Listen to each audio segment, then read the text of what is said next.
आरती यादव आपके अपने YouTube channel biology with Aarti Yadav में आप सभी लोगों का हार्दिक अभिनंदन करती हूँ और इसी के साथ साथ आप सभी को हमारा नमस्कार। तो आज तो आप सभी ने हमारा दिल खुश कर दिया, आपका इतना सपोर्ट और प्यार मिला कि अपने चैनल पर 1000 सब्सक्राइब कंप्लीट हो चुके। बहुत ही खुशी का दिन है आज हमारे लिए कि आपका इतना सपोर्ट और इतना प्यार मिला इस चैनल को कि बहुत ही जल्द 1000 सब्सक्राइब कंप्लीट हुए। इसी प्रकार का सपोर्ट और प्यार आगे भी दिखाते रहना, करते रहना इस चैनल को, जिससे ये चैनल बहुत ही आगे जा सके। बहुत ही खुशी का दिन है आज हमारे लिए। और दूसरी बात कि इस चैनल पर अब आपको बहुत ही जल्द लाइव क्लास भी मिलने लगेगी। इस चैनल पर अब आपको बहुत जल्द लाइव क्लास मिलेगी। तो जो भी स्टूडेंट इस चैनल से जुड़ना चाहते हैं वो जल्द ही जल्द इस चैनल पर जुड़ जाइए और ज्यादा से ज्यादा इस चैनल को थोड़ा शेयर कर दीजिए, जिससे और भी स्टूडेंट लाइव क्लास में आ सके। लाइव क्लास अब आपको बहुत जल्दी मिलेगी आपको। तो आज का दिन बहुत ही खुशी का दिन है हमारे लिए। आपका बहुत बहुत धन्यवाद कहना चाहती हूँ इसी बात के लिए कि आपने इतना वीडियो को शेयर किया, इतना सपोर्ट दिया, इतना प्यार दिखाया अपना कि बहुत ही जल्द 1000 सब्सक्राइब कंप्लीट हुए। तो चलिए बात करते हैं आज के टॉपिक पर, ठीक है। तो जो भी स्टूडेंट इस चैनल से अभी अभी न्यू जुड़े हुए तो प्लीज इस चैनल को सब्सक्राइब कर लीजिए, क्योंकि अब आपको इस चैनल पर लाइव क्लास देखने को भी मिलेगी, ठीक है। तो चलिए आज के टॉपिक पर चर्चा करती हूँ। आज का जो हमारा टॉपिक है वो एनिमल किंगडम का एक इम्पोर्टेंट फाइलम है जिसका नाम है फाइलम आर्थ्रोपोडा। आज यहाँ पर हम चर्चा करने वाली हूँ फाइलम आर्थ्रोपोडा। फाइलम आर्थ्रोपोडा ये इसका पार्ट नंबर 9 है एनिमल किंगडम का। पार्ट नंबर 1 से लेकर और 8 तक अभी तक आपने नहीं देखी तो एक बार उनको जरूर देखिएगा। बहुत ही इम्पोर्टेंट टॉपिक है आपके एग्जाम के लिए, चाहे आप किसी भी एग्जाम की तैयारी 2021 में कर रहे हो, मेडिकल लाइन में किसी भी एग्जाम की तैयारी आप लोग कर रहे हो तो ये टॉपिक आपके लिए बहुत ही इम्पोर्टेंट टॉपिक है 2021 के लिए, ठीक है। तो चलिए ज्यादा टाइम न वेस्ट करते हुए सीधी चर्चा करते, बात करते हैं टॉपिक पर। देखो सबसे पहले आपको मैं बताती हूँ कि फाइलम आर्थ्रोपोडा एक ग्रीक भाषा का शब्द है और ये 2 शब्दों से मिलकर बना हुआ है। कितने शब्दों से? और देखो एक बात आपसे बोलनी है कि जो भी हम इस बोर्ड पर लिखा करें आप लोग प्लीज नोटबुक पे नोट डाउन करते हुए चला करो, जिससे इन चीजों को बाद में रिवाइज कर सको, और जब भी एग्जाम टाइम आए तो इनको एक बार देख सको, रिवाइज कर सको उस टाइम। तो ज्यादा से ज्यादा कोशिश ये किया करो कि हमारे साथ साथ आप लोग लिखते हुए चला करो। हम आपको वो सभी पॉइंट बताने की कोशिश करती हूँ, पूरी कोशिश हमारी रहती है कि आपको वो सभी पॉइंट बता दिए जाए जो आपके एग्जाम में आपसे पूछे जा सकते हैं, ठीक है। बहुत ही डिटेल से पढ़ाने की कोशिश करती हूँ। तो पीछे की वीडियो अभी तक आपने नहीं देखी तो एक बार उनको जरूर देखिएगा, ठीक है। तो बात करते हैं आर्थ्रोपोडा पर। देखो आर्थ्रोपोडा ये 2 शब्दों से मिलकर बना हुआ है। आर्थ्रोपोडा है वो आपका 2 शब्दों से मिलकर बना हुआ है। कितने शब्दों से मिलकर बना हुआ है? आर्थ्रोपोडा जो शब्द है वो 2 शब्दों से मिलकर बना हुआ है। पहला आपका है आर्थ्रो प्लस पोडस। आर्थ्रो प्लस पोडस बहुत ही इंपोर्टेंट फाइलम है आज का। आज की वीडियो को आपको बिल्कुल भी स्किप मत करना, ठीक है। आर्थ्रोपोडा, आर्थो का मतलब क्या होता है? तो ये 2 शब्दों से मिलकर बना है, आर्थ्रो और दूसरा आपका है पोडस। क्या है? पोडस। आर्थ्रो का मतलब होता है जोंट। क्या होता है? जोंट। और पोडस का मतलब होता है पैर। क्या होता है? पैर यानी कि फुट। क्या होता है? फुट। और जोंट का मतलब आपको पता है, जोंट को हम संधि कह सकते हैं, जोड़ कह सकते हैं, संधि कह सकते हैं। क्या कह सकते हैं? संधि यानी जोड़ कह सकते हो। फुट का मतलब क्या होता है? पैर होता है, ठीक है। तो इसका मतलब हुआ कि आर्थ्रोपोडा के अंतर्गत जो जीव आएंगे वो उनके जो पैर होंगे वो संधि युक्त पैर होंगे। कैसे पैर होंगे? यानी जोंट युक्त पैर होंगे। उनके शरीर में जोंट पाए जाएंगे। क्या पाए जाएंगे? जोंट पाए जाएंगे, यानी संधि युक्त पैर होते हैं। संधि युक्त पैर इसमें पाए जाते हैं, ठीक है। तो आर्थ्रोपोडा का मतलब होता है संधि युक्त पैर, यानी कि ऐसे जीव जिनके पैरों में संधि यानी जोड़ पाए जाते हैं, जिनमें क्या उपस्थित हो? जोड़ उपस्थित होते हैं, उनको कहा जाता है आर्थ्रोपोडा। क्या कहा जाता है? उनको कहा जाता है आर्थ्रोपोडा। अब बात करते हैं आगे। जो आर्थ्रोपोडा का मतलब आप समझ चुके होंगे। आर्थो का मतलब जोड़ और पोडस का मतलब होता है फुट और फुट का मतलब पैर और जोड़ का मतलब होता है संधि। यानी कि आर्थ्रोपोडा के अंदर जो जीव आएंगे वो कैसे होंगे? संधियुक्त पैर उनके होंगे। कैसे पैर होंगे? संधियुक्त। अब बात करते हैं कि ये रहते कहाँ पर है? ये रहते कहाँ पर है? तो देखो ये आपके जो रहते हैं ये इनका आवास कहाँ है, कहाँ पर ये पाए जाते हैं, तो ये ऐसा फाइलम है जो आपका सभी स्थानों पर पाया जाता है। जल थल वायु, जल थल वायु ये तीनों स्थानों, सभी स्थानों पर ये हमारा पाया जाता है। ये सभी स्थानों पर पाया जाता है, सभी स्थानों पर पाया जाता है। देखो 30 मिनट की वीडियो है और 30 मिनट में हम आपको वो सभी पॉइंट बताने की कोशिश करूंगी जो इम्पोर्टेंट है आपके लिए। वे फालतू एक भी पॉइंट हम आपको नहीं बताऊंगी, ठीक है। तो लगातार हमारे साथ वीडियो को जरूर देखते रहना। सभी स्थानों पर ये पाए जाते हैं। ये स्थलीय भी होते हैं, जलीय भी होते हैं और वायु में भी पाए जाते हैं कुछ तो, और कुछ आपके परजीवी भी होते हैं। पहली बात, एक पॉइंट यहाँ पर वेरी वेरी इंपॉर्टेंट है कि आर्थ्रोपोडा एक ऐसा प्राणी जगत का संघ है, जंतु जगत का सबसे बड़ा संघ है। यदि आपसे क्वेश्चन पूछा जाए कि जंतु जगत का सबसे बड़ा संघ किसे कहा जाता है, तो जंतु जगत का सबसे बड़ा जो संघ है वो आपका आर्थ्रोपोडा ही है, सबसे लार्जेस्ट है ये। क्यों है? क्योंकि इसमें सबसे ज्यादा जातियां हैं, सबसे ज्यादा जो जातियां हैं वो आपके आर्थ्रोपोडा में लगभग 2/3 जातियां आपके आर्थ्रोपोडा में आती है। तो सबसे पहला पॉइंट आप लोग लिख लीजिए, जंतु जगत का सबसे बड़ा संघ है ये। पहली बात, जंतु जगत का सबसे बड़ा संघ है। सबसे बड़ा संघ यदि आपसे पूछा है जंतु जगत का सबसे बड़ा संघ किसे कहा जाता है, कौन सा है, तो वो आपका आर्थ्रोपोडा होता है। कौन सा है? आर्थ्रोपोडा। दूसरी बात कि इसमें 2/3 जंतु आते हैं। कितने? 2/3 इसमें जंतु आते हैं, यानी कि टोटल देखा जाए जितने भी जंतु हमारी पृथ्वी पर है उसके 2/3 जो जंतु हैं वो आपके आर्थ्रोपोडा फाइलम के अंतर्गत आते हैं। किसके अंतर्गत आते हैं? आर्थ्रोपोडा। आपसे क्वेश्चन एग्जाम में ये पूछा जा सकता है कि आर्थ्रोपोडा के अंतर्गत कितने जंतु आते हैं, 2/3, 1/3, 3/4, 1/4 कितने आते हैं?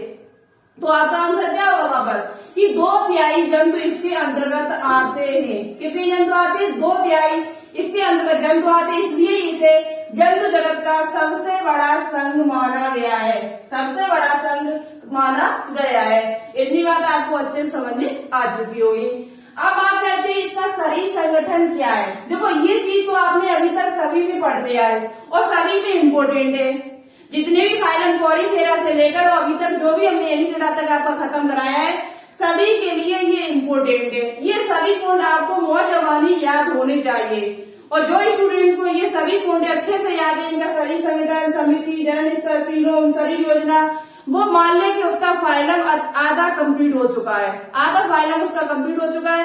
बचे हुए उसके उदाहरण और साथ ही साथ उसमें जनन किस प्रकार से होता है, परिवर्तन कैसा होता है, उदाहरण क्या आते हैं, उसमें कौन कौन से जीव आते हैं, ये चीज याद कर ले, बस फाइलम कंप्लीट हुआ। ठीक है, तो देखो बात करते शरीर संगठन कैसा होता है। तो देखो अभी तक आपने देखा एनीलिडा में अंग तंत्र प्रकार का था, तो अंग तंत्र से कम तो होगा नहीं, तो इसमें अंग तंत्र से यानी कि एडवांस की तरफ जा रहे हैं तो अंग तंत्र ही होगा। फिर लास्ट हमारा क्या है? अंग तंत्र प्रकार का ऑर्गन सिस्टम पाए जाएंगे। तो शरीर संगठन जो होगा वो अंग तंत्र होंगे। कैसा होगा? अंग तंत्र इसमें पाए जाएंगे, यानी कि ऑर्गन सिस्टम, शरीर संगठन यानी कि लेवल ऑफ ऑर्गेनाइजेशन। तो अंग तंत्र प्रकार का यानी कि इसके शरीर में ऑर्गन सिस्टम होंगे, यानी कि अंग तंत्र प्रकार का इनका शरीर संगठन होता है। इसके पीछे वाला जो फाइलम था उसमें भी अंग तंत्र प्रकार का था। ठीक है, कहां से अंग तंत्र प्रकार का चला आ रहा है? आप लोग कमेंट बॉक्स में कमेंट करके बताएं किस किस अंग में अंग तंत्र प्रकार का शरीर संगठन है, क्योंकि हमने आपको बहुत ही डिटेल से पीछे बताया हुआ है। आप लोग कमेंट बॉक्स में कमेंट करके जरूर बताना अंग तंत्र प्रकार का शरीर संगठन किस किस का पीछे और है। ठीक है, तो चलिए अब बात करते आगे। अब बात करते समिति कैसी होती है। तो एनीलिडा की समिति कैसी थी? द्विपार्श्व समिति। तो इसकी भी जो समिति होगी वो द्विपार्श्व ही होगी। कैसी होगी? बाइलेटरल सिमेट्री होती है। सिमेट्री की बात कर ली जाए तो कैसी होती है? द्विपार्श्व समिति होती है। कैसी होती है? द्विपार्श्व समिति, यानी कि बाइलेटरल सिमेट्री पाई जाती है। बाइलेटरल सिमेट्री इसमें पाई जाती है। बात करते हैं जनन स्तर कैसा होता है, जर्म लेयर कैसी होती है। तो पीछे वाला जो फाइलम था उसकी जर्म लेयर कैसी थी? त्रिकोण की। इसमें अभी क्या क्या बदलाव है वो भी हम आपको बताएंगे। इसमें क्या क्या बदलाव हुआ, कितना ये एडवांस हुआ फाइलम, ये भी अभी हम आगे डिस्कस करूंगी। एनिलिडा से कितना फाइलम ये एडवांस हुआ है। तो जनरल स्तर जो उसका होता है वो त्रिकोणीय होता है, यानी कि ट्राइक्लोब्लास्टिक होता है, ट्राइक्लोब्लास्टिक, यानी इसका जो शरीर है वो त्रिकोणीय होता है, यानी कि 3 स्तरों से मिलकर बना होता है, एक्टोडर्म, मेसोडर्म और एंडोडर्म। ठीक है, बात करते हैं सीलोम कैसी होती है। तो पीछे वाले फाइलम की जो सीलोम थी वो कैसी थी, प्रगुही, यानी सीलोमेट थे। कैसे थे, सीलोमेट। तो इसकी भी जो सीलोम होगी वो प्रगुही होगी। कैसी होगी, प्रगुही, यानी कि सीलोमेट होंगे, सीलोमेट्स होंगे, प्रगुही होंगे, सीलोमेट इनमें पाई जाएगी। बात करते हैं शरीर योजना कैसी होती है। तो एनिलिडा में कैसी थी, tube with in tube type, tube with नली के भीतर नली, tube with in tube type की, ठीक है। तो इतने पॉइंट आपके लिए बहुत ही इंपोर्टेंट पॉइंट है। सभी इन पॉइंट को आप लोग नोटबुक में नोट डाउन जरूर करना। जंतु जगत का सबसे बड़ा संघ है, 2 तिहाई जंतु इसके अंतर्गत आते हैं पृथ्वी पर देखा जाए। और आवास कहाँ है, तो सभी स्थानों पर पाए जाते हैं। कौन से जीव आते हैं अभी हम आपको बताएंगे। शरीर संगठन कैसा होता है, तो अंगतंत्र प्रकार का ऑर्गन सिस्टम इसमें पाए जाते हैं। सिस्टम समिति कैसी होती है, 2 बार समिति होती है। जनरल स्तर कैसा होता है, तो त्रिकोणीय होता है। सीलोम कैसी होती है, तो प्रगुही होते हैं, सीलोमेट्स पाए जाते हैं। शरीर योजना कैसी होती है, तो tube with in tube type की होती है। जितना एनिलिडा में वही सेम टू सेम यहाँ पर है। ठीक है, अब बात करते हैं नेक्स्ट पॉइंट पर। देखो नेक्स्ट पॉइंट आपको यहाँ पर क्या याद करना है कि इनमें जो इनका जो बाहरी शरीर होता है, एनिलिडा इसके आर्थ्रोपोडा के अंतर्गत जो जीव आते हैं, इनका बाहरी शरीर जो होता है, बाहरी शरीर कंकाल, जो इनका बाहरी शरीर जो कंकाल है, बाह्य कंकाल, इनका बाहरी कंकाल, इनके शरीर का जो बाहरी कंकाल है वो काइटिन का बना होता है। किसका बना होता है, काइटिन एक पदार्थ होता है जिसका इनका बाहरी जो एक्सोस्केलेटन है, बाहरी कंकाल है, तो इनका वो काइटिन का बना होता है। वेरी वेरी इंपोर्टेंट पॉइंट है ये। किसका बना होता है, काइटिन का बना हुआ होता है। किसका बना होता है, काइटिन का। जो इनका बाहरी कंकाल होता है, आर्थ्रोपोडा सदस्यों का, उनका जो बाहरी कंकाल है वो कैसा होता है, काइटिन का बना हुआ होता है। अब बात करते हैं इनका शरीर विखंडित होता है या नहीं होता है। तो हमने आपसे पहले ही डिस्कस किया हुआ था कि आर्थ्रोपोडा हुआ, आपका एनिलिडा हुआ, कॉर्डेटा हुआ, इन सभी का जो शरीर होता है वो कैसा होता है, विखंडित होता है। खंड उसमें पाए जाते हैं, उसमें हम खंड कर सकते हैं। तो इनका जो शरीर होता है वो विखंडित होता है, सेगमेंट इसमें पाए जाते हैं। सेगमेंटेशन खंडी भवन में इसमें पाया जाता है। तो इनका जो शरीर होता है, इनका शरीर जो होता है, शरीर विखंडित होता है, विखंडित होता है, सेगमेंट होता है। ठीक है, इनका शरीर जो होता है वो कैसा होता है, विखंडित होता है। इतनी बात आपको अच्छे से क्लियर हो चुकी होगी। इनका शरीर कैसा होता है, तो विखंडित होता है। दूसरी बात आपको याद करनी है, यहाँ पर बहुत ही इंपोर्टेंट पॉइंट है एक, कि इनका जो शरीर होता है वो 3 भागों में बटा होता है। वेरी वेरी इंपोर्टेंट पॉइंट है ये आपके लिए।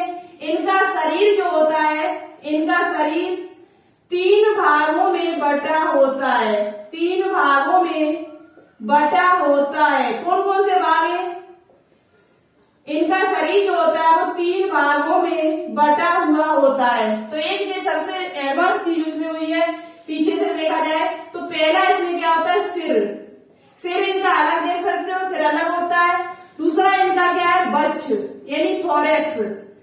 और तीसरा इनका जो है वो क्या है आपका, सिर, बच्छ, और एक आपका होता है उदर यानी कि एब्डोमेन, उदर, जिसे इंग्लिश में कहा जाता है ABDOMIN,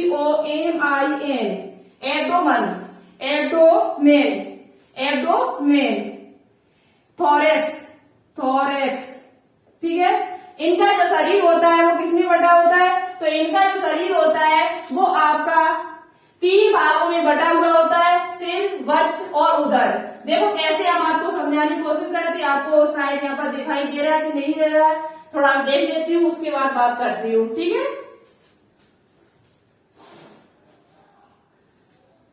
दिखाई दे रहा है दिखाई। ठीक है, तो देखो इनका शरीर जो होता है वो 3 भागों में बटा होता है, सिर, वक्ष, उदर। सिर, वक्ष और उदर। देखो आपको हम थोड़ा चित्र बना के दिखाते हैं। जैसे आपका ये कॉकरोच को देख लो, इनकी किसी जीव का हम फिगर बनाते हैं, इस प्रकार से इनका शरीर बटा हुआ होगा। इस प्रकार से इनका शरीर, ये इनका सिर होगा, ये इनका वक्ष होगा और ये इनका उधर पार्ट होगा। कौन सा पार्ट होगा? उधर पार्ट होगा, यानी एब्डोमेन होगा। ये इनका वक्ष होगा और ये इनका सिर होगा। क्या होगा? सिर। तो ये 3 भागों में बटा हुआ होता है। ठीक है, ये 3 भागों में इनका शरीर जो होता है वो 3 भागों में बटा हुआ होता है। तो मेन बात आपको याद कर लेनी है कि इनका शरीर जो होता है वो 3 भागों में बटा होता है, सिर, वक्ष यानी थोरैक्स, उदर यानी कि एब्डोमेन। ठीक है, अब बात करते हैं आगे। तो देखो अब मेन पॉइंट है आपका, ये हम साफ करती हो। आप स्क्रीनशॉट लेना चाहते हो तो स्क्रीनशॉट ले सकते हो, और नहीं तो आप लिख तो लिया ही होगा आपने। तो देखो आगे बात करते हैं, इनका शरीर जो बाहरी कंकाल होता है वो किसका बना होता है? काइटिन का बना होता है। ये पॉइंट आपको अच्छे से याद कर लेना है। इनका जो बाहरी शरीर होता है वो किसका बना होता है? काइटिन का बना होता है। और ये जंतु जगत का सबसे बड़ा संघ है। जंतु जगत का सबसे बड़ा संघ इसे माना जाता है। साथ ही साथ इनका शरीर जो होता है वो 3 भागों में बटा होता है, सिर, वक्ष और उदर। सिर, वक्ष और उदर। सिर ये, वक्ष ये, और नीचे का जो होता है वो उदर होता है, उदर भाग। ठीक है, तो अब आगे बात करती हूँ मैं। अब आगे बात करती हूँ कि इनका उत्सर्जन किसके द्वारा होता है। उत्सर्जन की जो क्रिया है वो किसके द्वारा होती है? परिसंचरण में कैसा होता है परिसंचरण तंत्र, ये बात कर लेती हूँ। ठीक है, तो देखो सबसे पहले बात करते हैं उत्सर्जन। वेरी वेरी इंपोर्टेंट है ये उत्सर्जन। उत्सर्जन जो होता है वो किन कोशिकाओं के द्वारा होता है? तो देखो उत्सर्जन के लिए इनमें नलिका पाई जाती है, मेलपीगियन नलिका।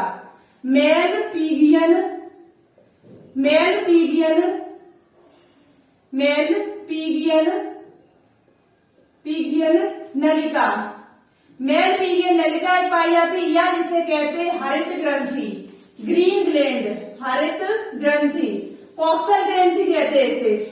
कॉक्सल ग्रंथि के नाम से इसे जाना जाता है। तो आपको याद कर लेना है कि उत्सर्जन की जो क्रिया होती है वो इनमें मेलपीगियन नलिका या हरित ग्रंथि के द्वारा होती है, ग्रीन ग्लैंड के द्वारा होती है। ये क्वेश्चन आपसे एग्जाम में पूछा जा सकता है कि संघ आर्थ्रोपोडा में जो उत्सर्जन की क्रिया है वो किसके द्वारा होती है। उत्सर्जन की क्रिया जो होती है वो इनमें किसके द्वारा होती है? तो मेलपीगियन नलिका के द्वारा होती है। इससे पीछे वाला जो फाइलम था उसमें नेफ्रेडिया के द्वारा थी। किसके द्वारा थी? नेफ्रेडिया के द्वारा। तो मेलपीगियन नलिका या हरित ग्रंथि के द्वारा इनमें उत्सर्जन की क्रिया होती है। जो आपका बिच्छू होता है उसमें इन ग्रंथियों को कॉक्सल ग्रंथि कहा जाता है। कॉक्सल ग्रंथि के नाम से भी जाना जाता है किसे? हरित ग्रंथि को। अब बात करते हैं इनमें परिसंचरण कैसा होता है। परिसंचरण तंत्र कैसा पाया जाता है? परिसंचरण तंत्र, तो इनमें परिसंचरण तंत्र जो होता है वो खुले प्रकार का होता है। कैसा होता है? खुले प्रकार का। देखो इनके जो एमसीक्यू है वो आपको सुबह की क्लास में मिलेंगे। ये तो कोई क्वेश्चन बाई चांस है छूट भी जाता है टॉपिक में, नहीं हम बता पा रहे हैं, तो आपको ऑप्शन में वो क्वेश्चन जरूर देखने को मिलेगा। इंपोर्टेंट होगा तो आपको एमसीक्यू वाली क्लास में जरूर देखने को मिलेगा। तो सुबह जो 1000 क्वेश्चन की सीरीज हम इस टाइम चला रहे हैं उसमें हमारे 720 क्वेश्चन कंप्लीट हो चुके हैं। 720 क्वेश्चन आज हमने उसमें कंप्लीट कर दिए। अब आपके थोड़े ही क्वेश्चन उस क्लास में बचे हुए, और जो भी एमसीक्यू यहाँ से बनते हैं इस क्लास से वो हम आपको सुबह की क्लास में करा देती हूँ। तो उस क्लास को आप लोग बिल्कुल भी मिस मत किया करो। ठीक है, परिसंचरण तंत्र जो होता है वो खुले प्रकार का होता है। कैसे प्रकार का होता है? खुले प्रकार का, यानी ओपन टाइप होता है। इनमें रक्त बहने के लिए किसी प्रकार की वाहिनियां यानी कि वेसल्स नहीं पाई जाती है। इनमें किसी प्रकार की वाहिनियां नहीं पाई जाती, तो इसलिए इनका जो रक्त होता है वो ऐसे ही फैला हुआ होता है, यानी कि वाहिनियां तो पाई नहीं जाती है। तो कैसा होता है? खुले प्रकार का पाया जाता है। किस प्रकार का है? खुले प्रकार का। ठीक है, तो आगे बात करती हूँ।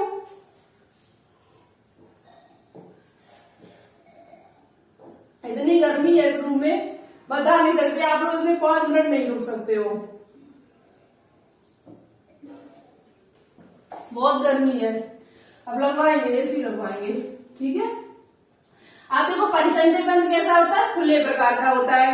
अब बात करते हैं इनके अंदर चारों जो शरीर में रुधिर बहता है उस रुधिर को क्या कहते हैं। इनके अंदर जो चारों ओर जो शरीर के अंदर जो रुधिर बहता है, मुंह के आसपास जो रुधिर बहता है उस रुधिर को क्या कहा जाता है, तो उस रुधिर को हीमोसील कहा जाता है। क्या कहा जाता है, हीमोसील।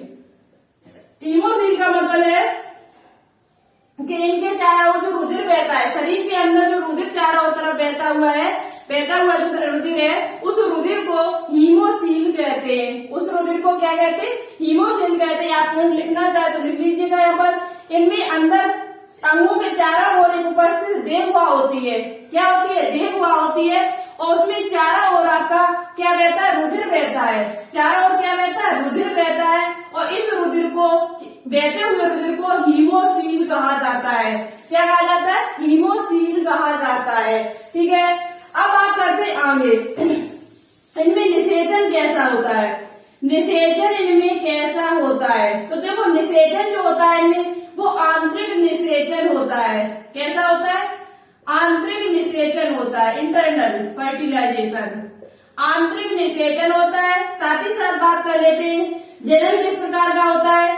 तो जनन जो होता है इनमें वो लैंगिक जनन होता है। जनन की बात कर ली जाए, जनन में निषेचन वो आंतरिक निषेचन है, और जनन की बात कर ली जाए तो लैंगिक जनन पाया जाता है। कौन सा जनन पाया जाता है, लैंगिक जनन में पाया जाता है। लैंगिक जनन में आपको पता है कैसे होंगे, तो ये एक लिंगी होंगे।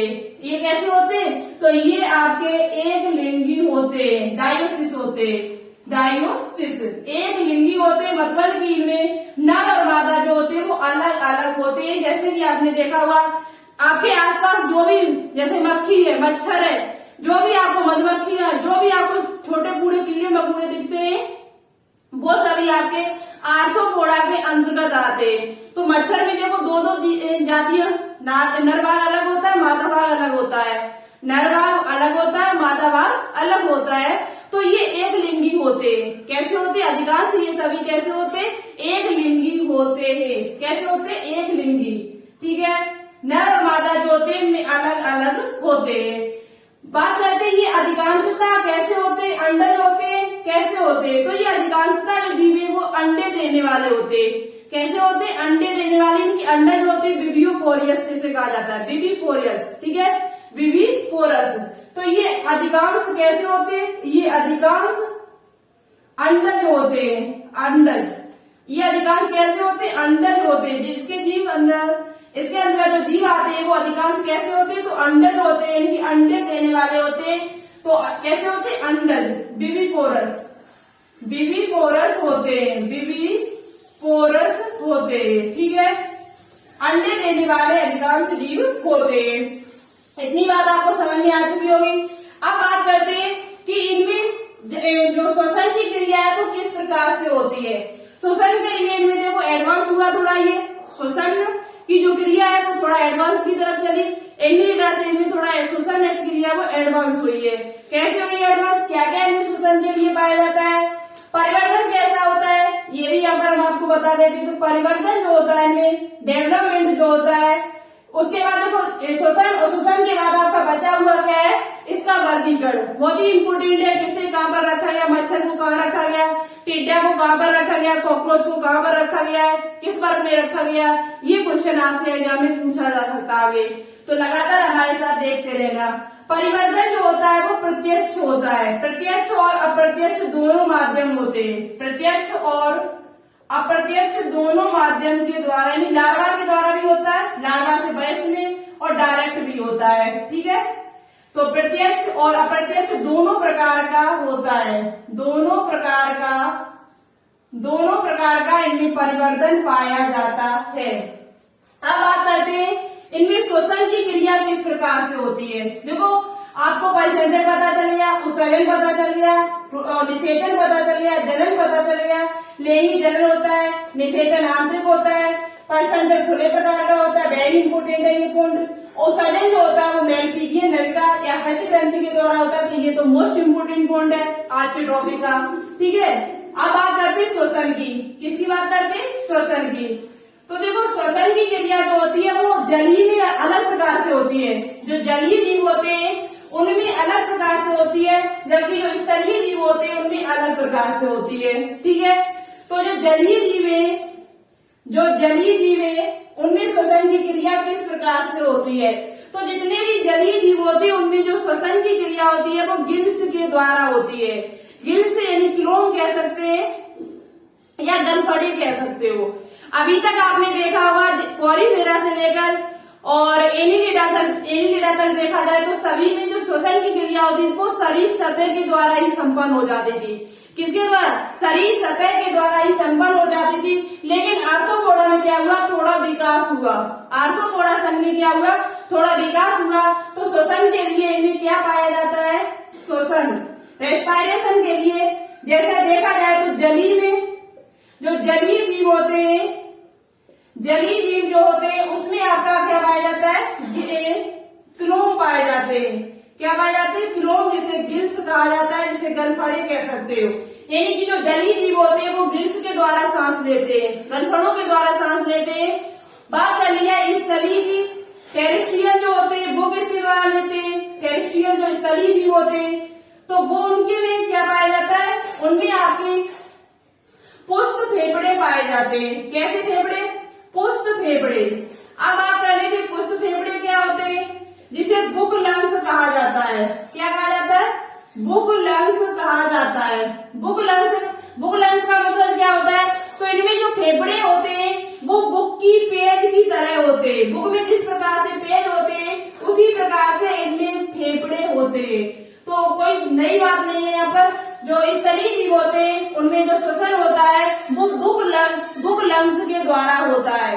किसके द्वारा होता है? बुक लंग्स के द्वारा होता है, पुष्ट फेफड़ों के द्वारा होता है। जबकि जलीय जीव में क्लोम के द्वारा होता है। इनमें पुष्ट फेफड़े या वायु नलिकाएं भी पाई जाती है। वायु ट्रैकिया जिसे कहते हैं, वायु नलिकाएं भी इनमें पाई जाती है। वायु नलिकाएं जिसे कहा जाता है ट्रैकिया। क्या कहा जाता है? ट्रैकिया। वायु नलिका या पुष्ट फेफड़ों के द्वारा स्थलीय जीव में इनमें श्वसन पाया जाता है। अब बात करते हैं इनके आगे।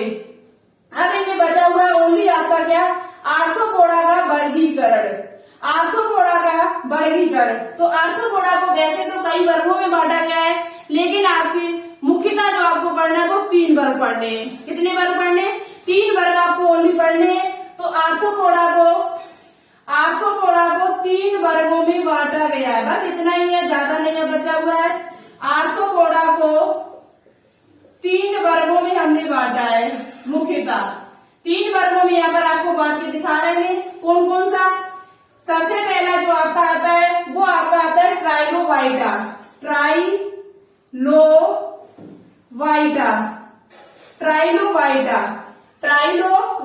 दूसरा आपका आता है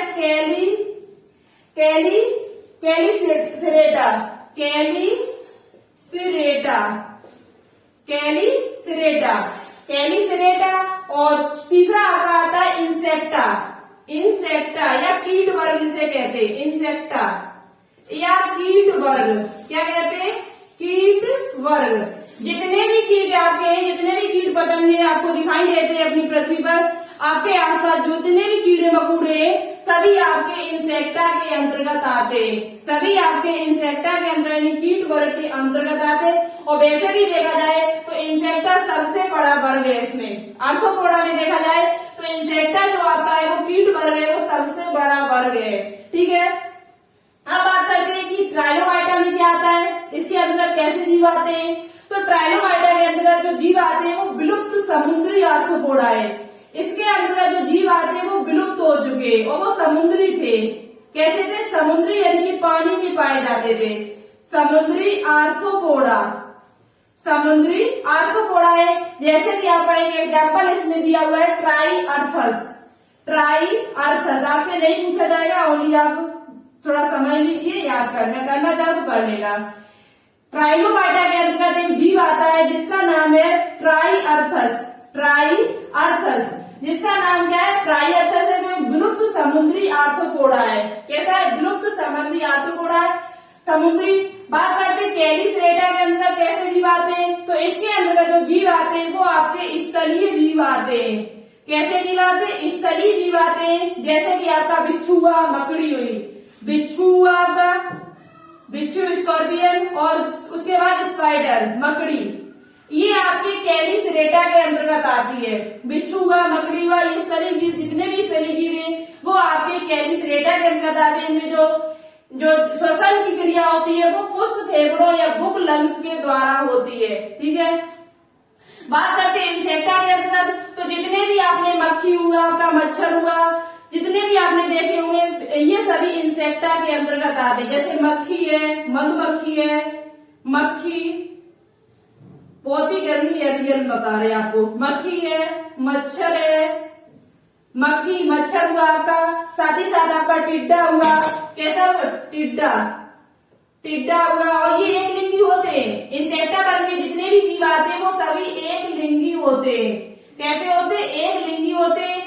मक्खी है, मच्छर है, टिड्डा है, और भी जीव जो आपके होते हैं, और अन्य कीट जितने भी, तिलचट्टा है, क्या है आपका? तिलचट्टा, जिसे कॉकरोच कहा जाता है, तिलचट्टा, जिसे इंग्लिश में कॉकरोच कहा जाता है, कॉकरोच, कॉकरोच, रेशम कीट आपका हुआ कॉकरोच। ठीक है, कॉकरोच लिख भी नहीं रहा गर्मी की वजह से, पता आपको, कॉकरोच, मक्खी, मच्छर, टिड्डा, तिलचट्टा, कॉकरोच जिसे कहा जाता है, ये सभी इंसेक्टा कीट यानी इंसेक्टा के अंतर्गत आते हैं। ठीक है, अब आपसे क्वेश्चन ये पूछा जा सकता है कि इसमें आर्थ्रोपोडा के अंतर्गत आर्थिक लाभ पहुंचाते हैं वो कौन कौन से जीव है? आर्थिक लाभ जो पहुंचाते हैं वो कौन कौन से जीव है? तो आर्थिक लाभ जो पहुंचाने वाले जीव है वो आपका सबसे पहले आर्थिक महत्व, जिनका आर्थिक महत्व भी है, आर्थिक लाभ हमको पहुंचाते हैं आर्थ्रोपोडा के अंतर्गत। जैसे कि आपका मधुमक्खी हुआ, मधुमक्खी का देखो शहद भी बेचा जा सकता है, तो इससे हमें धन प्राप्ति होगी। मधुमक्खी हुआ आपका रेशम कीट हुआ, बोमिकस बोराई जिसे कहा जाता है, बोमिकस बोराई जिसका वैज्ञानिक नाम है। तो रेशम कीट हुआ आपका, जिसे रेशम प्राप्त किया जाएगा, रेशम कीट, ये सभी आर्थिक लाभ पहुंचा रहे हैं। और कुछ आर्थ्रोपोडा ऐसे होते हैं जो रोगों के लिए सहायक, रोग उत्पन्न करते हैं। जैसे कि आपका मच्छर हुआ, मच्छर में आपका मादा एनोफ्लिस मच्छर जो होता है वो मलेरिया रोग फैलाता है, जो एडिज मच्छर होता है वो डेंगू बुखार फैलाता है। तो कुछ ऐसे आर्थ्रोपोडा है जो रोग वाहक है, रोग को फैलाने वाले हैं। जैसे कि मादा एनोफ्लिस मच्छर जो मलेरिया को फैलाता है, जैसे कि आपका देख लिया जाए एडिज मच्छर जो डेंगू बुखार को फैलाता है, डेंगू बुखार को वाहक है। तो कुछ ऐसे होते हैं जो रोग फैलाने में भी सहायक होते हैं। ठीक है, तो इतनी बात आपको अच्छी समझ में आ चुकी होगी। रोग वाहक कौन कौन से हैं? तो रोग वाहक आपके, रोग वाहक जो है वो आपके कौन कौन से? रोग वाहक आपके यहाँ हम लिखे दे रहे हैं, रोग वाहक, रोग वाहक जो आर्थ्रोपोडा है वो आपके मच्छर है, और मच्छर में भी देखा जाए तो कौन कौन सा? एनाफ्लीज, मादा एनाफ्लीज जिसे कहते हैं, एनाफ्लीज जो मलेरिया रोग फैलाता है। दूसरा आपका है एडिज, एडिज मच्छर, एडिज मच्छर जो डेंगू बुखार फैलाने में सहायक है। तो इस प्रकार से अब आपका जो आर्थ्रोपोडा है वो कंप्लीट होता है। और इससे बनने वाले और भी कोई ये क्वेश्चन कोई बचता है, बाई चांस छूट चुका है हमसे, इस क्लास में छूट गया होगा, तो वो आपको सुबह की क्लास में पक्का मिलेगा। तो कुछ क्वेश्चन है जिनका आंसर आपको कमेंट बॉक्स में कमेंट करके बताना होगा। एक क्वेश्चन तो हम आपको शुरुआत में ही दे चुके, दूसरा क्वेश्चन आपको बताना होगा इनमें शरीर संरचना कैसी होती है, शरीर संगठन कैसा होता है, इसको कितने वर्गों में बांटा गया है, और कौन से वर्ग में कौन से जीव आते हैं, ये सभी क्वेश्चंस आपको। इनमें उत्सर्जन किसके द्वारा होता है, परिसंचरण तंत्र जो है वो कैसा होता है, श्वसन की क्रिया कैसी होती है। 3 क्वेश्चन देखो आपको बताना, चलो सब छोड़ो, पीछे वाला तो सेम है सभी में। 3 क्वेश्चन आपको बताना होगा, उत्सर्जन किसके द्वारा होता है, उत्सर्जन की क्रिया।